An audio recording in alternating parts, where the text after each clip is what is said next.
everyone, so we are out and about shopping for trees. We are continually adding trees every year.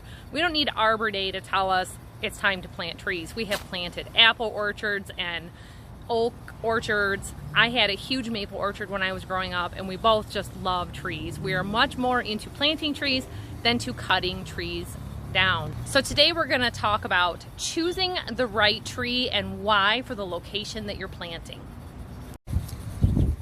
So currently we're looking for some shade trees and some fruit trees, and we are looking for shade trees that are Juglone resistant or good for planting near a walnut tree. We've got a huge walnut tree in the yard, and it's the only one, and we've planted fruit trees near it that appear to be dying off very slowly. Now they show symptoms of either Juglone poisoning or blight, but it's only in this area of the yard that that's ever happened. So it's not likely that it's blight because it's not through the whole orchard at home. We also would like to get something that the deer are not going to eat. He wanted to get some oak or maple trees. So there's a lot of different varieties of both that you can get. And we found out silver maples, this is a silver maple, are not Juglone resistant. So we don't want to add that to this area of the yard. So we're going for pin oaks and red oaks. A lot of the red oaks here didn't look super healthy, so we've picked out a few to choose from in the pin oaks. Now, in picking the pin oaks, they do a lot of grooming these at the nursery before they go out. So if you can look here, this is the branching, and maples do a twinning. It will put out a branch at the same time. These are groomed to do that. So if you can see this little spot right here, this has been topped. They're trying to train it to stay straight for as long up as possible. And on this one you can see it because it kind of goes here, it kind of stops right here with a nub. It was growing one here and they nipped it off and let it go up straight again.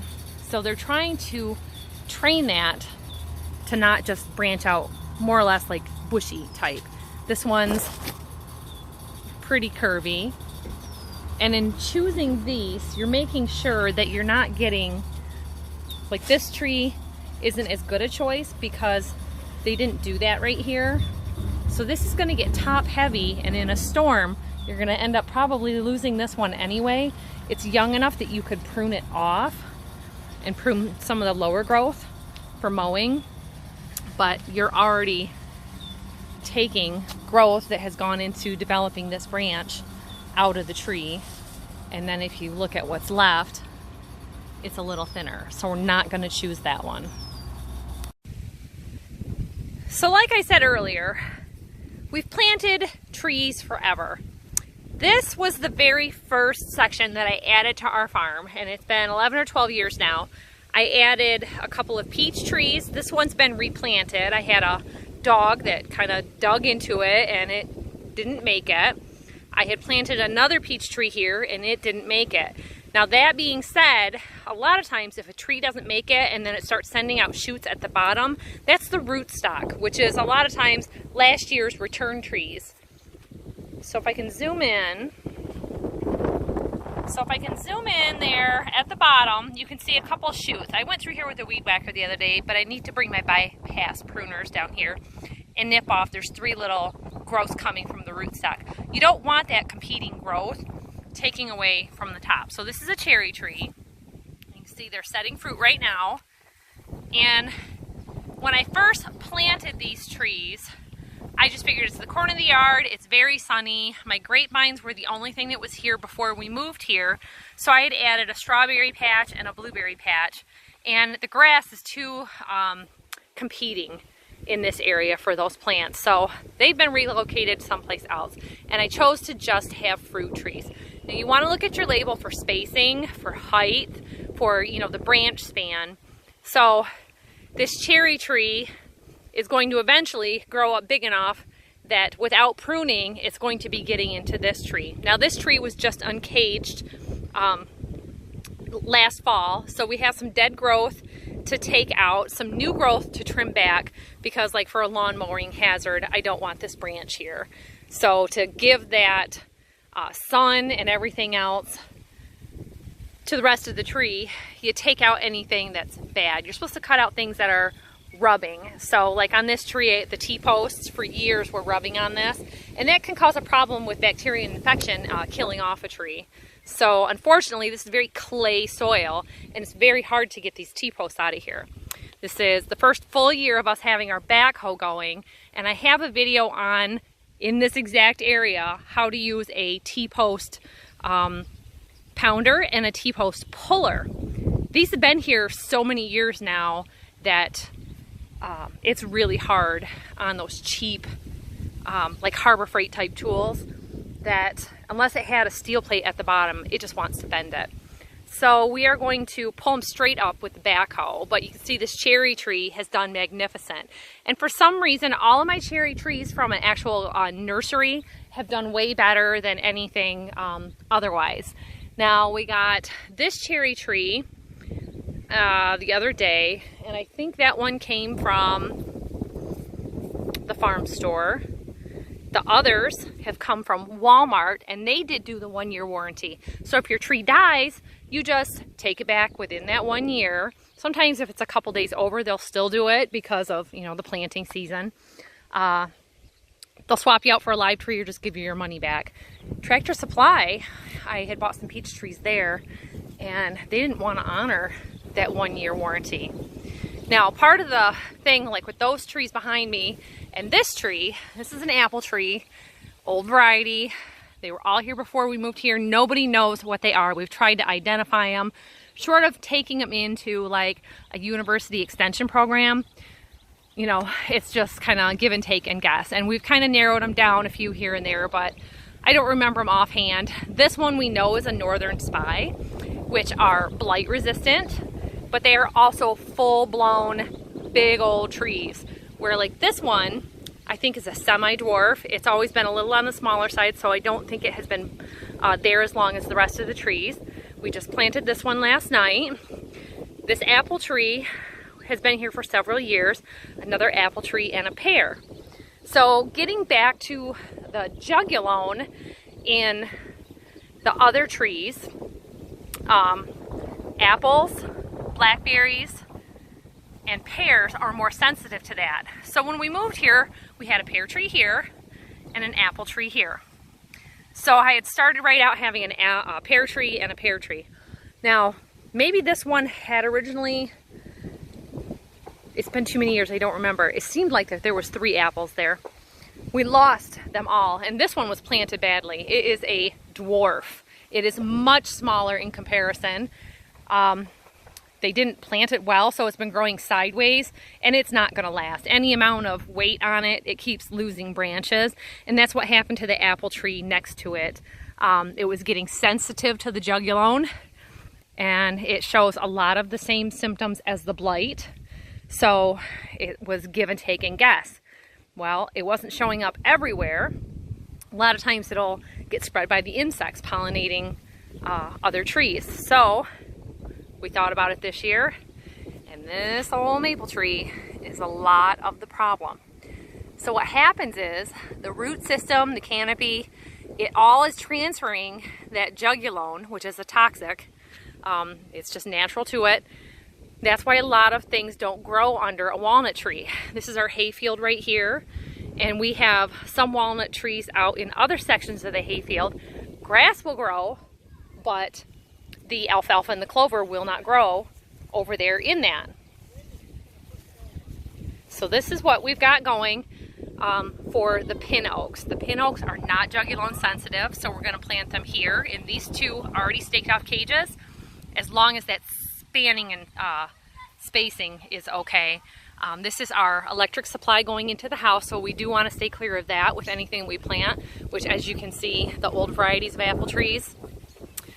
This house was here before the apple trees, so I'm kind of surprised that that's there. It must have grown a lot in the 20 years before we bought the house and its build.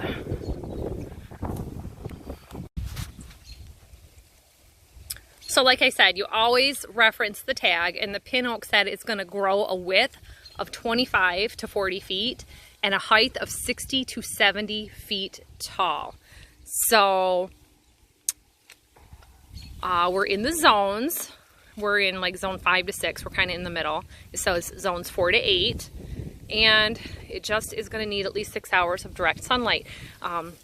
Just like I had said about the spacing, he said this, you know, former caging is way off for what these trees are going to be, because they were set for dwarf and semi-dwarf fruit trees. He's using that fence post puller. This is available at Tractor Supply, Menards. I think we picked this one up at Menards. But let me show you the base on this real quick from the last time I tried to pull out. Show that base sideways. The clay is so thick that it just bent that. So unless you can get someone to weld on a real heavy steel plate, they're not super great for very old fence rows like by the side of the road. This tree set and the posts have probably been here for most of the 10 years, I would guess, from planting fruit trees from the old ones dying. So you can see it takes a little bit of strength, but we got strong guys around here for helping. And then we'll just reuse these cages anywhere else needed for the apple trees.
I just wanted to mention too, you got to make sure that you put your T-post in the correct way to be able to use this properly. When I first started putting tree stakes up, it was just for the purpose of caging the trees and I wasn't thinking about pulling them. You've got to be able to grab that, and like on this tree, they're backwards. No, they're right on this one. They're backwards on this one. The nubs are on the outside, so as the tree gets big and you have no place to stand, you can't get in there real good to pull that out. And I think that was the problem I had over on the other side of the orchard, to be able to remove those on top of the heavy dutiness. So it looks like they're wanting to go see if they can pull them out. So he said, we'll just do it with the backhoe, they're all backwards. And this is what I was just saying, is that I put them in with the nubs facing out from the tree. You can't get your handle in there and work it. Yep.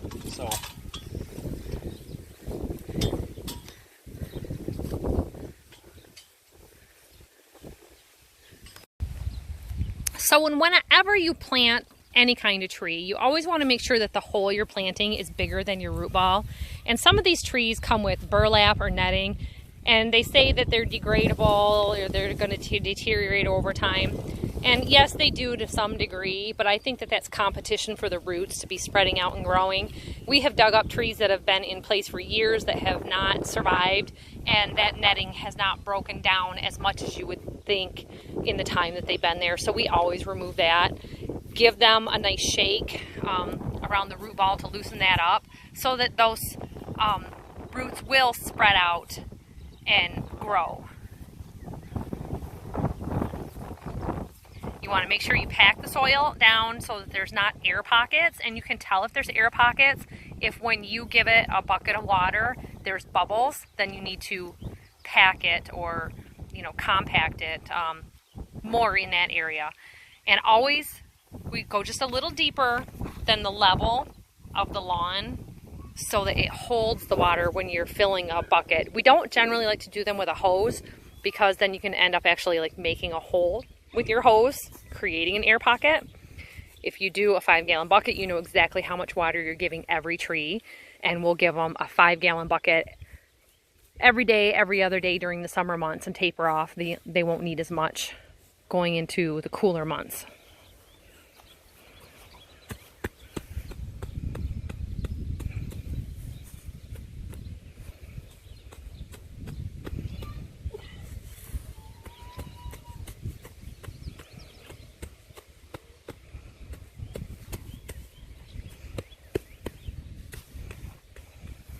Okay, give her a bucket.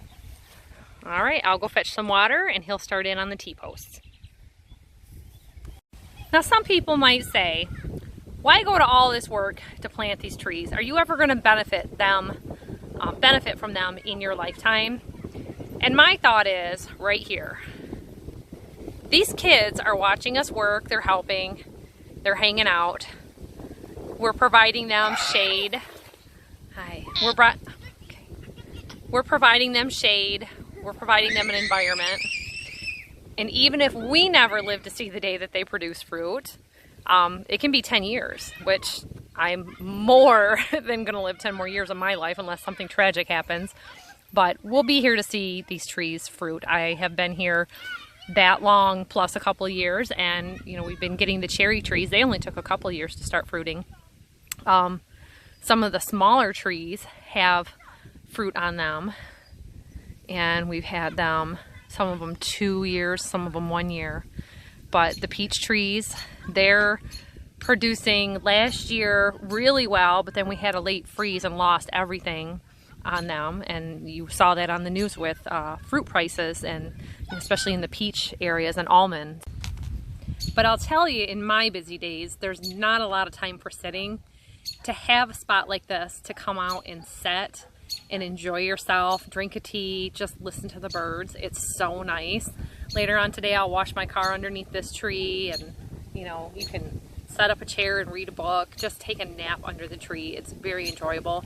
You don't have to go to all the county parks and be around everyone else, and that's something that everybody should have learned in the last 2 years is, you know, have your own little oasis. Make your place the way that you want it, to have it be a place you want to be, because you don't have to start the car all the time to go somewhere. You know, I don't want to have to go up to the orchard up north with 1,000 other families to pick apples or pick pumpkins in the fall, because I can do it right here. Now a quick note about the T-posts and the fencing. We had an apple orchard out in our hayfield, and we only used electrical fencing in it. Now we're in Michigan. There is a lot of days of clouds and very determined deer. We have a 120-acre farm with all the hay buffet that they can eat for free. Oak trees loaded with acorns and everything for them to eat. They still go after the trees. So we found the individual cages work best. In an open yard like this, we've got about 5 acres total of lawn. They still come up here and nibble on the trees. This past year, they were even nibbling on pine trees that have been there for 8-10 years, and we lost some of our more mature little pine trees. They will eat hostas, anything. It's just whatever they're in the mood for that day. So when you're shopping for fence, make sure you get a good tall fencing that is flexible. Chicken wire isn't going to really work. You could use snow fencing. We prefer this wire for doing light small animal enclosures. I believe they just call it rolled livestock fencing. We have, these posts are probably 6-foot posts. I am almost 6 feet tall, and you figure about a foot of that is in the ground. Now over here, this tree, we used several different posts, just using up what we had in hand, just to show you the height of the different posts. And generally they are running in about 2-foot increments. So like this one on the smaller end, a deer is going to be able to get right over there. Especially, they will climb and get at some of the taller branches. So even sometimes, especially for weed trimming, you can mount this fence a little higher up on the post with the clips that come with the fencing to get it higher up. We've even had some tree loss in the past from woodchucks nibbling at the bottom. So we actually just dug out the bottom of what was basically a tree stake at this point, because the woodchuck nibbled all the way around it and killed it. So with your tree warranty, ask them kind of what's covered in it or not, because generally any damage from animals isn't covered, so you're going to want to use the T-post and the fencing to save your trees.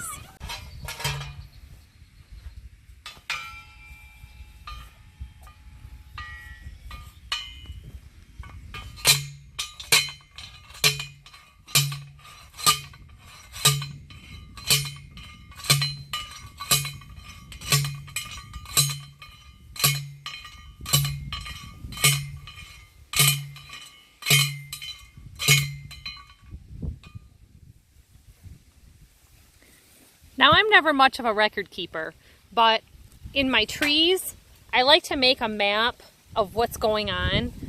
It's good for me to know, especially for warranty and stuff. I try to keep all my receipts and my tags together. You can always get a tag or a tie-on so that you know the variety of your tree, because it's going to grow and you don't want to have that restrictive growth from that on there. I put the date that I bought it, what type it was. So in this case, I put what type of an apple it is. So tart, pies, and sauce, and when it's mature or ready for picking. And then, like here, is always a good reference of, you know, here's my big maple tree in the kids' sandbox, so that I know what is planted. And as we figured out what these other apple trees are, it's been helpful that my father-in-law knows a lot about apples growing up on an orchard. What the likelihood of some of them are over, you know, no way, that's not it. There's so many varieties and hybrids of apples to know what they all are.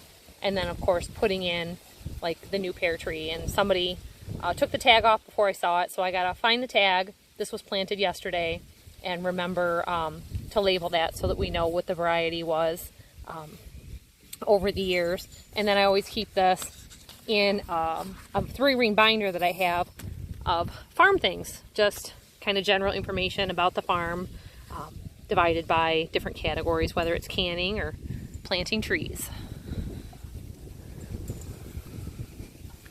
So like in this case, this cage is a little short. You can either raise it up higher so that the deer don't get it, or you can double it up 2 rows up, because these are the real big, like, cattle posts that you can get at the farm store. And I think these were $8 to $9 a piece versus the $4 or $5 for the short ones. It's worth the money to get the taller ones to have the protection from the deer, because to have it grow for years and then have a deer nibble on it in one night is always a letdown. But it's less likely that they're going to get in there and chew up the bottom.